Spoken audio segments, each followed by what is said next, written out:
Hey guys, Marmalade here, and thank you for joining me for another episode of Tips for Older Hiker and Backpackers.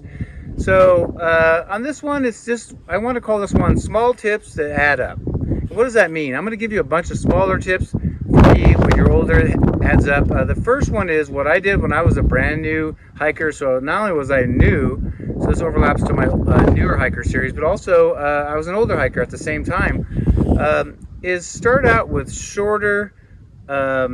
Let's say less miles at the beginning, but also study the elevation. Know what you're doing when you first start. I really struggle being a bigger guy. I struggle with very steep uphill, long climbs. So I did more miles but less elevation climb, and just try to get my trail legs as I didn't even know it was called that back then. But I just started small, shorter hikes, less elevation, and worked my way into tougher hikes.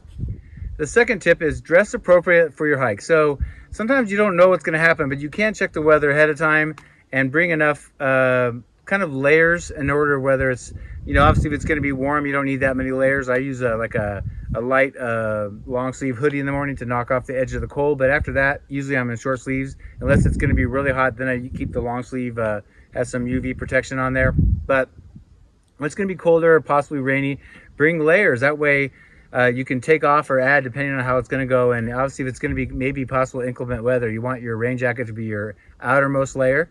But it gives you more flexibility. If you just bring like a thin shirt like this and then just a warm jacket, you have no other flexibility. If it's cold, then you're going to maybe be sweating it out, be too hot. So be smart, learn how to layer. And we all run, I run warm or hot. Some people run cold. So depending on how you run, so learn how you run and dress appropriately.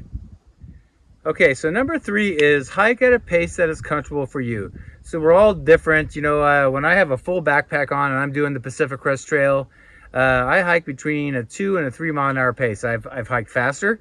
I'm very fast on the flat and downhill if the tread is smooth. But learn your pace and stay within that. Don't get caught up if you're with some younger hikers or really fast hikers trying to keep up with them. I've done that, and before I know it, a mile down the road, I'm spent. I feel like I did 5 miles. So be smart about your pace. All right, number 4 is take enough breaks and take them consistently. So I am guilty of not doing this even to this day. When I'm trying to do 20, 25 miles a day, backpacking with a full pack on in the mountains, I am periodically fast, but overall I'm kind of a medium pace hiker. So how I get my miles in is to just keep hiking and keep hiking and keep hiking. So I have to stop naturally to get water once in a while. I usually take a mid-morning break when I'm backpacking or hiking. This is if I'm doing a big day. I'll take a mid-morning for breakfast and eat some food and get some water at a water source, in the morning, like 8, 9, 10 o'clock. And then I do a 12 or 1 o'clock, I do a lunch break for another half hour. So 2 half-hour breaks.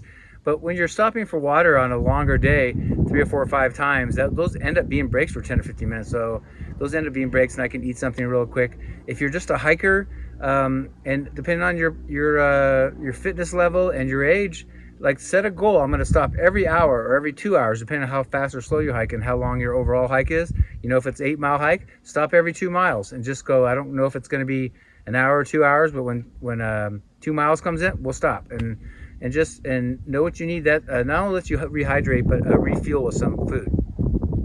Okay, 5, I just touched on a little bit of on 4, but is to hydrate. Hydrate, and not only hydrate, but I found that's essential for me is using electrolytes. Now I use Propel. I think there's a liquid IV now that's come out that I really like. I'm going to start using that and see how I like it comparison, but it's a little more pricey. But very, very important. I found when I did the long trail in Vermont, I actually had 2 kind of almost medical episodes where it was so humid and it was so steep and so difficult. Remember carrying a full pack too, that I'm not a big sweater. I sweat a little bit, but it was pouring off of me. It was the East Coast. I'm not used to humidity. I'm a West Coast boy. And when I studied all my symptoms, I found out that I was short on those stretches I had ran out of electrolytes. So make sure you replace your body with electrolytes.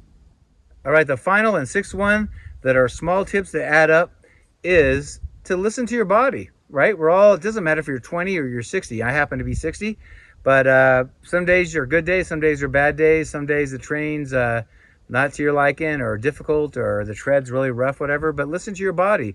Make sure you stretch before, during, and even after. But listen to your body And if you need to go slower, or if you think you can go faster, do that. But listen, your body's going to tell you what it can handle that day. So listen to it. Be cognizant. Don't just get stuck in a mind where I've got to break my old record on this loop that I always do at home or whatever. Listen to your body. Be smart. All right, those are 6 small tips that add up, and I hope they helped you a little bit. Some are common sense, some are not, but things that I've learned on the trail. I hope that helps. And let me know if you have some ideas for some other topics for older hikers that you'd like to know about. Make sure you subscribe and like if you haven't already. If you'd like to support the channel, I would love for you to do that. Go down in the description box and look down. There's ways to do it. And that's about all I got for you. Until the next video, we'll see you down the trail.